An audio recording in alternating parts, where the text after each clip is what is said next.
Hi guys, my name's Jack from Podium Driving School. I'm going to be doing a short video on some of the tell me questions you may go through on your driving test. This car is a 2018 Toyota Yaris Hybrid. One of the first things will be, how would you check the brakes are working before starting a journey? Well, firstly, once the engine's on, the brakes should not feel spongy or slack. Also, when we pull away, just by testing your brakes, you should know if they're working correctly or not. Where you would find the recommended tyre pressures for this car. Firstly, you have a manufacturer's guide, look in that for tyre pressures. On a lot of cars, if you open sometimes the driver's or the passenger door, there'll be a sticker on the metalwork telling you the recommended tyre pressures. Thirdly, it'll be how you check the head restraint is properly adjusted so it provides the best protection in the event of a crash. So the headrest here and here, you want to adjust those so that the thickest part of the headrest is in line with your eyes and your ears. That'll help you in the event of there being rear-ended in an accident. Your head will hit the headrest rather than going all the way back. This is how you would check the tyres to check they have sufficient tread depth and their general condition is safe to use on the road. Two checks we do for this. We want to make sure the centre 3/4 of the tyre is a minimum of 1.6 millimetres.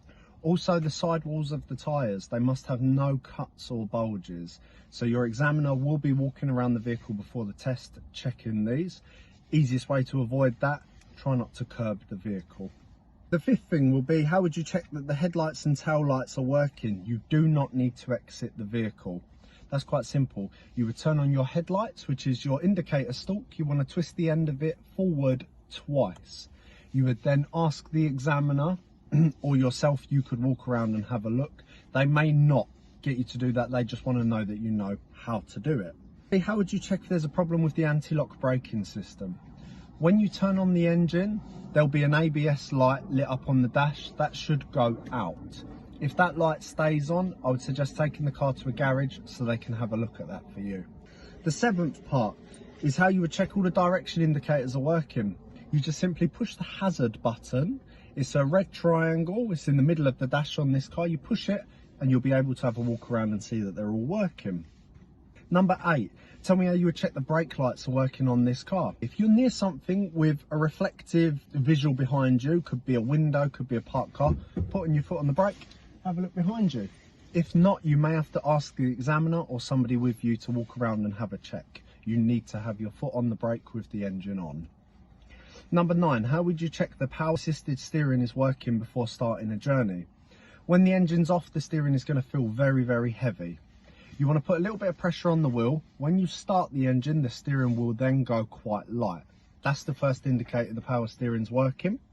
When you pull away, there should be no major noticeable issue with the steering. For example, it shouldn't be going light then heavy, heavy then light. It should have a smooth feel when you're turning the wheel. You can check that as soon as you pull away.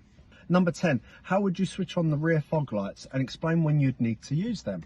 To switch on the rear fog lights, you would need to turn the headlights on, which again, using the left indicator stalk, twist it forward twice, and there's an inner ring, you want to twist that forward twice. You would need to do that when visibility is reduced below 100 meters. And finally, the last question you could be asked, how would you switch on your headlight from dipped beam to main beam? We've already said how we turn on our headlights, the left indicator stalk, twist it forward twice. That same stalk you then want to push away from you. You want to push it towards the engine. That will then have a blue warning light on the dash that your main beam is on. Places that you may need to use this will be in areas where visibility is reduced because of darkness. There's no road lighting, could be country lanes and things like that. When your main beam is on, you always must assure, if you do see oncoming vehicle, you see a light coming towards you, you want to turn that off. You don't want to dazzle the car in front. Same principle if somebody is going to overtake you. As they make the overtake, as their vehicle goes past you, you want to get that main beam off, because again, you don't want to dazzle them, because they need to know when it's safe to move back over again.